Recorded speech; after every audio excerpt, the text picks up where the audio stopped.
क्या आप भी सोचते हैं कि जिम जाने वाले लोगों को आजकल अटैक ज़्यादा क्यों आ रहे हैं? इसका क्या रीज़न हो सकता है? जिम जाना तो अच्छा होता है। सभी डॉक्टर्स कहते हैं कि जिम जाना चाहिए, एक्सरसाइज करना चाहिए, हार्ट के लिए अच्छा होता है। तो हमें क्या करना चाहिए? तो आइए जानते हैं कुछ फैक्ट्स के बारे में।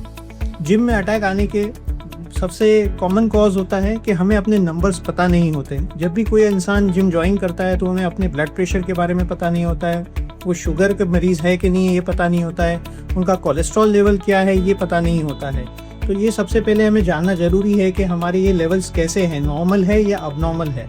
बहुत सी बार हमारे कोलेस्ट्रॉल शरीर में बढ़ा हुआ रहता है जो हमें पता नहीं रहता है, जिसका हमें कोई problem day to day life में होता भी नहीं है।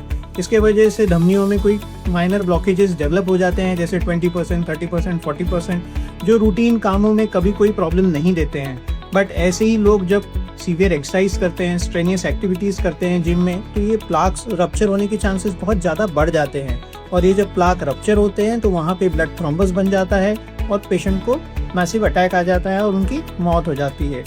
दूसरा ये रहता है कि बहुत से लोगों को जेनेटिक प्रेडिस्पोजिशन रहता है, किन्हीं मरीज़ों की हार्ट रेट नियंत्रण में नहीं रहती है, एक्टोपिक बीट्स उनकी बहुत ज़्यादा रहती है, जो वो ज़्यादा एक्सरसाइज करने की वजह से अचानक से अनियंत्रित हो जाती है और वो कन्वर्ट हो जाती है वेंट्रिकुलर टैकीकार्डिया या वेंट्रिकुलर फिब्रिलेशन में।